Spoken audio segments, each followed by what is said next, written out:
Ay, ito naman at sa akin, walang Duterte yung magnanakaw.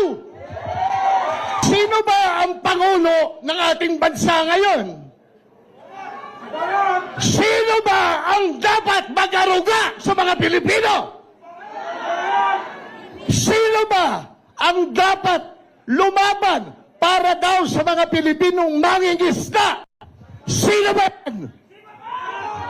Bakit isinisisi kay former President Rodrigo Roa Duterte? Takot silang lahat. Urong ang kanilang mga buntot. Ano ang kanilang mga ginagawa ngayon? Tinitira sa PRRD.